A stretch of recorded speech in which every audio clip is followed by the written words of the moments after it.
Can I ask, how much money do you think he took from you? I would say 1.5. I definitely watch my money every day now.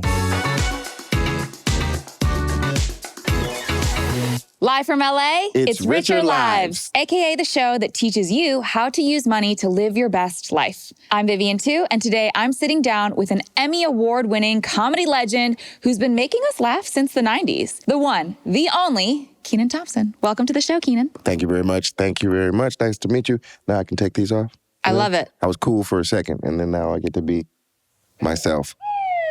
Oh, I love when you do that face. I mean, I have been watching you since my childhood on All That. I wanted to be all you guys and then some. Thank you. But I want to start with a fun, quick icebreaker. How much money would someone have to pay you again to be slimed?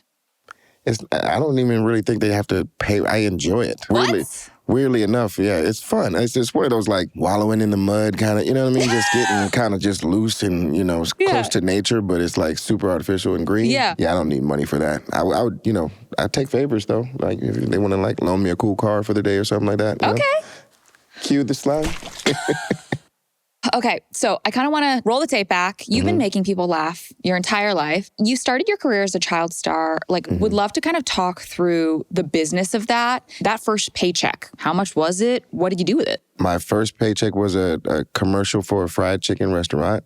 It's a little on the nose for the culture, but I like fried chicken at the same time. You know what I mean? I was 12, maybe 11. I feel like all 12-year-olds like fried chicken. 100%. So when I actually booked it and they told me I was going to like what the part was, like I get to like eat chicken kind of all day or whatever. Yeah. I was like, yeah, this is for me. They paid me $800, you know what I mean? Which might as well have been $10,000 to a kid kind of thing. And it was like set on a dock at a little lake, with my granddad, and we were fishing together. And my line was, Grandpa, the fish aren't biting today. And then he hands me a piece of chicken, and I was supposed to bite the chicken and say, well, I like this kind of biting. Classic. And I just remember like the director telling me, take bigger and bigger bites of chicken, Felt a little racist, but you know what I'm saying? We'll go ahead and put a quarter in the microaggression jar for that 100%.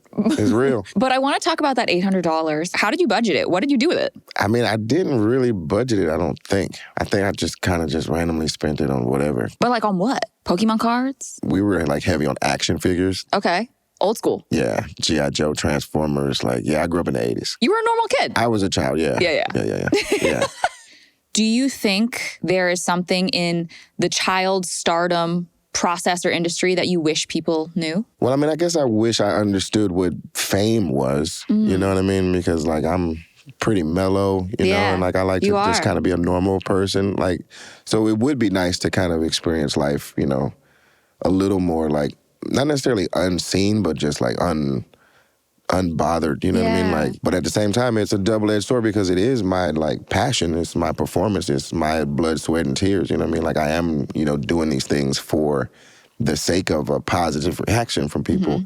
But at the same time, you just don't want people to bother you and your kids. It gets a little intrusive, so it's an interesting paradox that I wish, somebody would at least have a conversation about what to expect kind of stuff. Yeah. When you joined All That at 16, did anyone talk to you about contracts, negotiating? Because you were on that show for quite some time. Yeah. Did anybody, step in to try and help you navigate the financial piece? I mean, my mom was there, you know what I mean? And I pretty much trusted her with that final overall number, what they were offering. But it didn't get too deep in the conversation. The specifics of royalties and all that, merch rights and stuff, we didn't really get into all of that, which we should have. Yeah. But she's not a businesswoman either. Right. You know what I mean? She's a nurse, anesthetist, yes, but, live and learn. Yeah.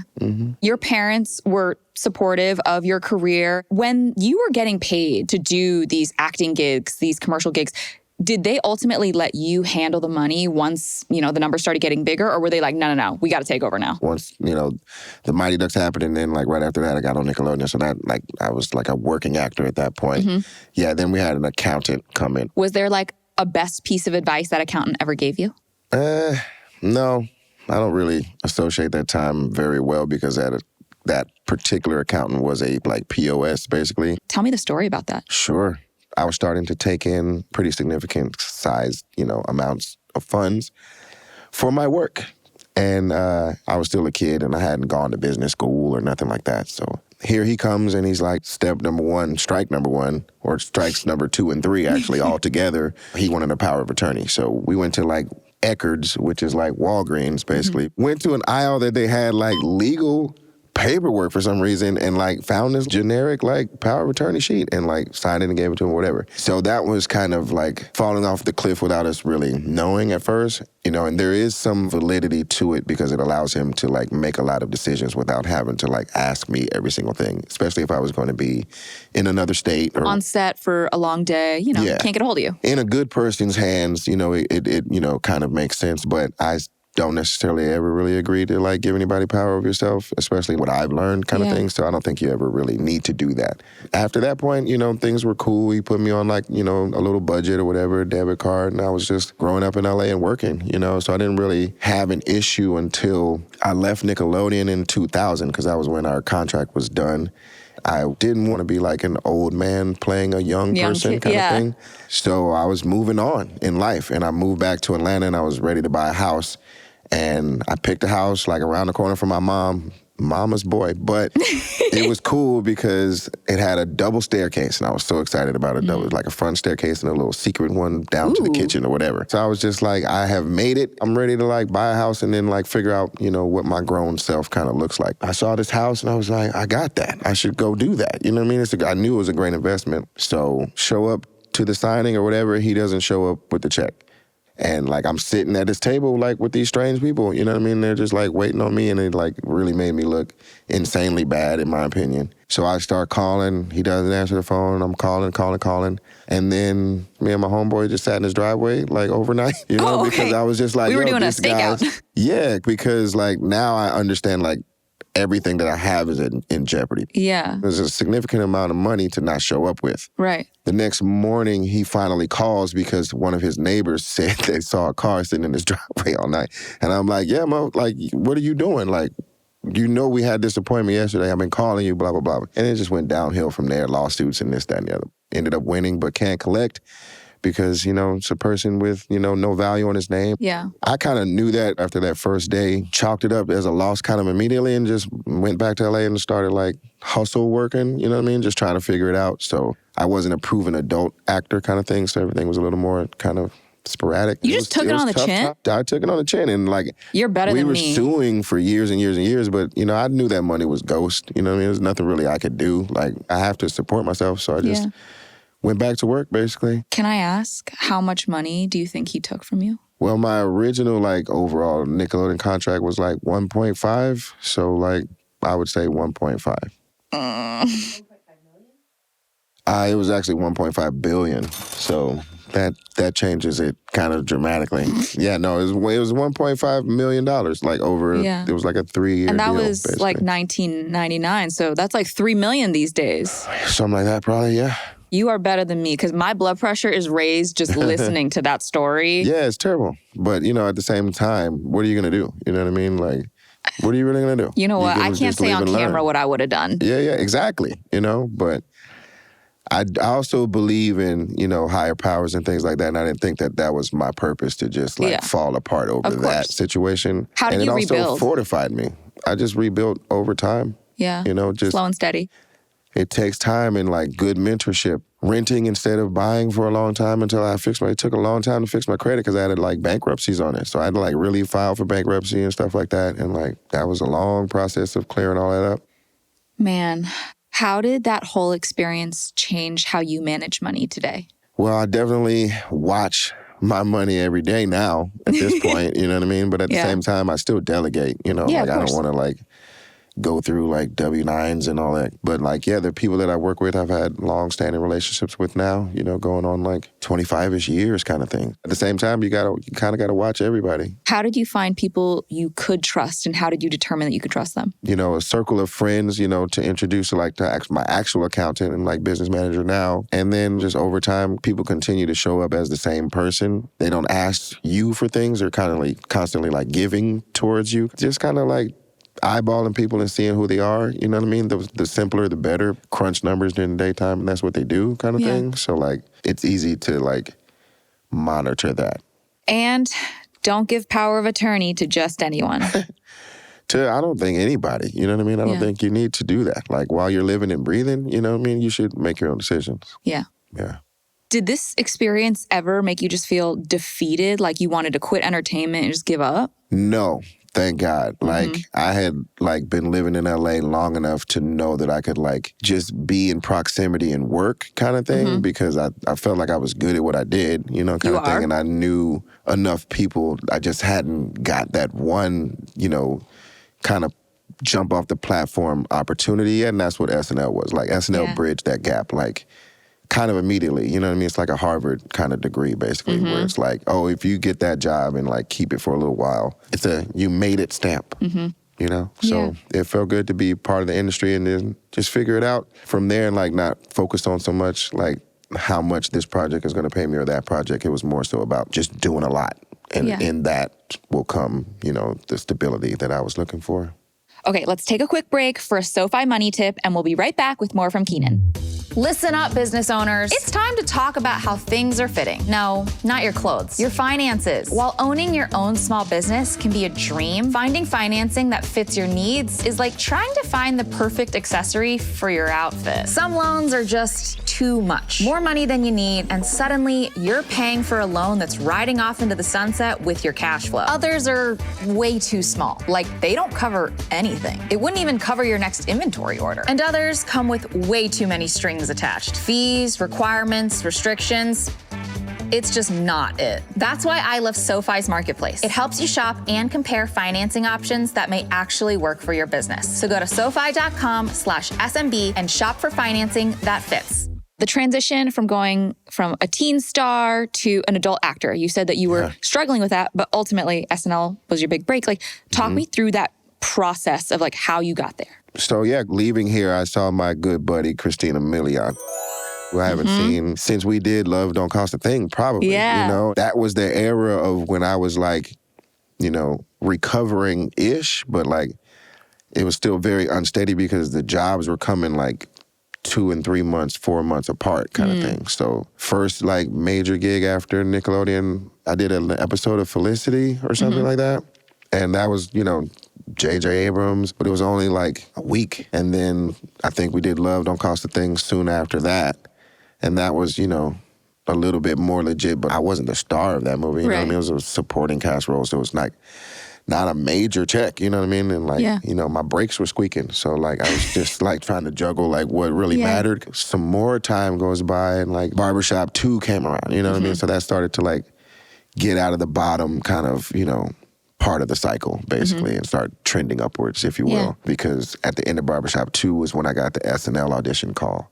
And then I went to New York straight from Chicago, auditioned and booked it, thank God, and that started me on that journey. So it was a 2.5-ish year-ish period of just uncertainty, the life of an actor, which is why I've been doing SNL for 23 years. You know what I mean? I know the importance of holding on to steady work. Yeah.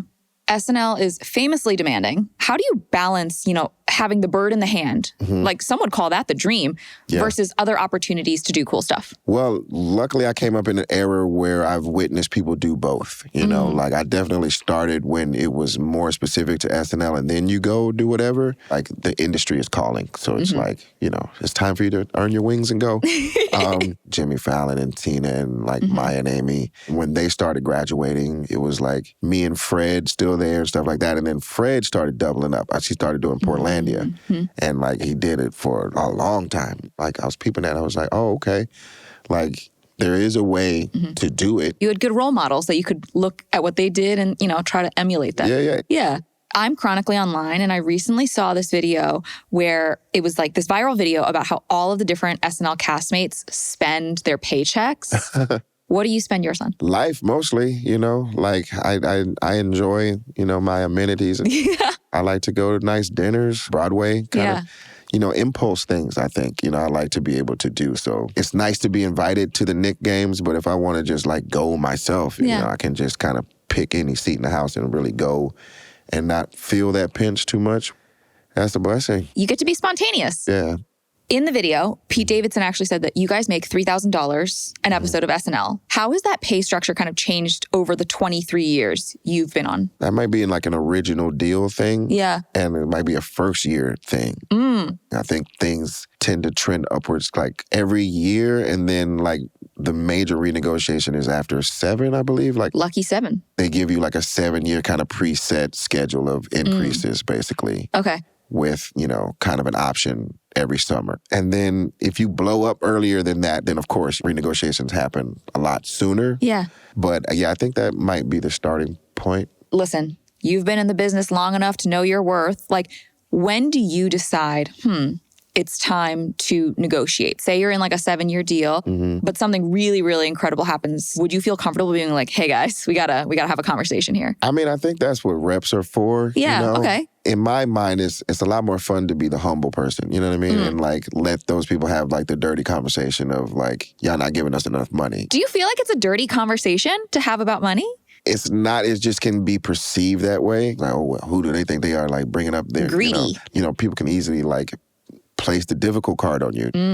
You just have to pick your moment because that's what Kevin did. Like Kevin Hart, showcased it through social media, his actual numbers and what he felt he was worth when he was having that conversation. But it came at a point where he had been doing it for years, you know what I mean? So you just have to like know when and where. And he was Kevin Hart. He had built up to that point, you know, where he could have that conversation without it being perceived as him being like cocky. Right. I guess it just depends on the timing or maybe the reality of what you're trying to say. If you think you're worth this, and like, you should probably find out what the real reality of those numbers really is, and then maybe set it as a goal and like use your like work partnership to like get to that goal as opposed to just demanding, the goal right away. There's nothing wrong with believing in your talent and believing in your worth and all of that, but it's got to have an ebb and flow. I feel like that's quite like a nuanced, but really, really smart and savvy take on negotiation. I think the industry all needs each other. All these departments we need each other. And yes, it's an artistic community, but it is show business. You know what I mean? So like the better reach across the aisle, the better. You always have to live in the most positive light if you want people to invest in you. What do you think has kept you on SNL all these years? Well, number one, the honor of being asked back. Yeah. But it's a great job. Like I've been in the business long enough to like have seen all the versions of the jobs, basically. And it's a one-of-a-kind place. It's become so ingrained in my life now. Like I've become a New Yorker at this point. Like my kids are growing up there. And if I'm going to be rooted there, what greater existence, is there than Saturday night? Yeah. Do any of the other castmates come to you as like a mentor since you've been there forever? Yeah. I mean, sometimes, everybody's kind of on their own journey kind of thing. But, my door is open and me and Marcelo are close because like he came knocking. Yeah. He was willing to like learn everything because he enjoyed comedy. And he's like, this is so different from the job I had before this. Like, I'll figure this out. You know what I'm saying? And I'm like, that's exactly the perspective to have. You do the best version of what you can do. And like, he's been growing in that. His first impression on the show went mad viral. You know what I mean? And that's such an amazing, like, trajectory to witness. Same with Pete. When Pete came in, he was just young in the game and he would ask me different questions and stuff. Leslie too, because she was young to television. Like she wasn't young to stand up necessarily, but they see how casual I am about it because I've been doing it since I was a kid. And there's only a couple of tricks. Like the trick is like to just face the camera, know your lines, stay in the moment and have fun. I try to have fun. Some people want to hang around the old man and tap me on the shoulder. So I'm open to all of it. It's just nice to watch them all like come in as such newbies and like baby dragons and then they grow into like these monsters so fast, because it just takes off in such an amazing like 360 kind of direction. People start writing for you. You start seeing them showing up on talk shows, popping into movies, and then, they become like superstars. Like seeing Abby Elliott on The Bear is, such a pleasure. Like it's just fun to see your friends wind up on like the industry's biggest thing that year, And it's just like, it's a reminder that once you've got the stamp, it's not as cold as it was without it, So it's a cool thing. Does anybody specifically ask you for money advice? No. I mean, they're all adults, so I think they understand. I guess Pete's been wild, like buying ferries and carrying on and stuff like that. But, there's business managers around the show too. It's interesting. It's kind of like being in, like a professional sport or something. Like there's all these like people that have helped previous people kind of thing. Right. So they kind of just come around. Well, speaking of that, I'd love to flip it. Like, is there a castmate that you've worked with in these 23 years that you would allow to manage your money? And if so, who and why? Who would I allow to manage my money? Tina says she hates money because she doesn't like dealing with it, blah, blah, blah. But like, she's such a smart person. She'd be like, why are you spending money on that stupid? Like, no, just do this and this and this and you'll be fine. So all of them though, like Maya, Amy, like, Dratch, like they're all doing great in life. So easy to listen to them. And then hustle-wise, like, I don't think anybody hustles harder than Fallon. Like that dude is just like the TV juggler, showing up for podcasts, author, kids' books and stuff like that. So in that hustle pursuit, you always have funds, you know what I mean? And that's kind of like one of the end goals is to make sure you have fundage. That's the life we live. Like, unfortunately, we don't live in a non-capitalistic society. We live in a capitalistic one. So you might as well make sure you're trending upwards in that, or you have a stockpile to sit on comfortably, Scrooge McDuck style. Swimming in the coins. On that topic of fundage, like, how do you maintain such a fresh comedy style? Obviously, it's changed quite a lot since the 90s into the early aughts. Now we're, halfway through the 20s. Crazy. How do you keep changing your comedy style to keep up and keep making sure that you can keep making money, but also keep making laughs? Yeah, I mean, I think you have to like watch your audience and know your audience. You have to know kind of where people are. You have to know the price of milk. Like you kind of got to like know where folks are at and like the comforts and discomforts, because I think based on certain levels of discomfort, you can laugh at it. But like when it's a little too real and you're detached from it, like that's when it seems out of touch, disrespectful. Out of touch, unappreciative of what you have, kind of thing. So you have to have a balance of real humanity, in my opinion. Like you have to know like what's really going on and what it's like for people. You know what I mean? You have to stay relatable if you're going to show up and do shows for people. Speaking of being relatable, like so many comedians now are like finding their first big claim to fame is actually on social media, on TikTok or something, like the most relatable. I'm looking at you inside of your house. Yeah. Like, what do you make of this new generation of comedians coming up through their phones? It's good and bad, because you could ascend to a point that you used to like have to work towards in such a like much more sped up version. So by the time you get to a point, do you have the skills that you would have had if you had to like craft yourself up to that point? Like Denzel was saying, like, actually, I should call him his correct pronunciation of Denzel. Denzel says you used to have to be good at something, to get to a certain point in life kind of thing. And now you can kind of just like numbers it up, basically, however you get it. But I feel like that's fleeting because you start to get exposed after people have seen your magic show. What else you got kind of thing, And if you don't have the tools to like really be on that level in other capacities, like other projects and things like that, and you get around like real actors that like take it there and stuff, like you don't have those tools, then you're kind of like shown the door earlier than you probably would prefer, I would say. So be ready to fly before you're pushed out the nest. 100%. The knowledge of an OG. OGs out here. Okay. On that note, let's take a quick commercial break. Richer Lifestyle. Be right back with more from Kenan.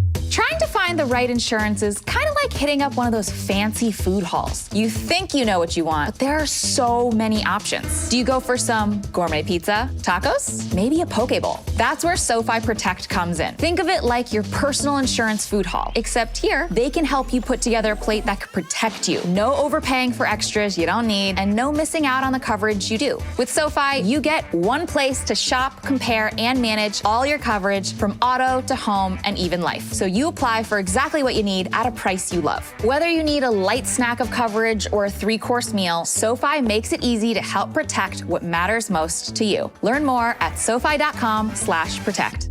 Kenan, tell me a little bit about Artists for Artists, your production company. Let's go. It's a company started by me and my buddy, Johnny Ryan. Johnny's the producer for the last 30 years while I was an actor. And we've kind of themed ourselves as a 360 incubator. We can take an artist and develop around them. We can pursue IPs. We can fund, we can distribute, we can do all of these things. From my perspective, I always wanted, the artist to be able to participate throughout the property making money, however it makes money. They deserve a way to participate in some sort of way. That's what Artists for Artists stands for and is about. Ownership is important. Yeah, it's definitely becoming more popular now, which is great because Ben Affleck and Matt Damon did their same thing, artist equity and stuff, kind of biting us, but it's all good. The more the merrier, because that should be the mindset overall. We're all in the same sandbox, let's just all put the tools in the same sandbox and everybody can play. When you look back on your career from all that to SNL to Artists for Artists, what are you most proud of? I think the longevity of it, honestly. I'm proud of all of it. The fact that I got in the game young and was able to keep it going in some sort of way. But the most important, I think, is that bridge between child and adult actor, respect. Speaking of being a child star, you got 2 stars at home, but they're your kids. Would you ever want them to follow in your footsteps and actually get into the business? Sure. If they're passionate about it, it's not an easy thing to do. So it looks glamorous, if it's going well, it's a pressure cooker. So some people have a hard time not freaking out over every single chance that they do, you know what I mean? And that's a high pressure situation to be in constantly. Yeah, burnout usually is coming with that sort of approach. I want them to know those things going into it. Right. And also take it seriously. There's beautiful art being made. It's not a game. It's fun, but it's not a game. Yeah. Yeah. Hollywood has been kind of throwing around this term Nepo baby. What is that? How do you feel about that? How do you feel about that? I feel like anybody gives their child what they can give them. It's just a natural thing. Whether it's an accounting business that you hand over to your child or a lawnmower company that they started from scratch, that the child doesn't have to start from scratch. Right. You pass things down. But then the person should go out of their way to showcase the fact that they do have real skill, Yeah. Earn it. At the end of the day, that's what really can't be discussed. This person is thorough, you know what I mean? They built themselves up through all the usual channels, if you're just jumped into hyper success, I feel like it all gets exposed at project 4 or 5 down the road. You wind up in the biggest movie ever just because you're somebody's child. And then by that 4th or 5th one, people are just yo, this person is whack. not, or they're just not skilled. Yeah. You're standing next to legends out here. Yeah. There has to be balance there, but I'm not surprised that someone can help someone get an audition. Right. I think you still have to audition though. Kenan, I want to know, what is your FU number and have you hit it yet? No. But honestly, I'm so introverted, I don't think I'll ever have it because if I didn't come outside for things, I probably wouldn't come outside. So my FU number is probably in the hundreds range of millions, I would say. But even if I got it, I would still want to do for the world kind of thing. Yeah. So you don't think you're ever going to retire? No, I'll still I want to contribute, you know what I mean? Because there's definitely underserved voices out there. And I'm definitely a boots on the ground kind of person, and still going to local theater and stuff. So I always want to meet, kind of new artists and see, talent develop and rise. Because I came from a hope and a dream, it's not something that Atlanta kids were just doing, which is why I grew up in a theater mostly. Kenan, thank you so much for joining me today. I've learned, pleasure. I've laughed. Good, I'm glad. And I can't wait to continue to watch you on my small, medium, and large screen. Well, thank you very much. And likewise, man, this is very cool. Enriching lives around here. Thank you. That's a wrap on today's episode. Drop your favorite Kenan moment in the comments. Send this to the SNL superfan in your life. And don't forget to like and subscribe for more from Richer Lives. See you next time. And sorry, I just went through puberty. It happened. Oh, wow. Congrats. Now you're on the other side. Yes. Welcome. A real woman Go now. back.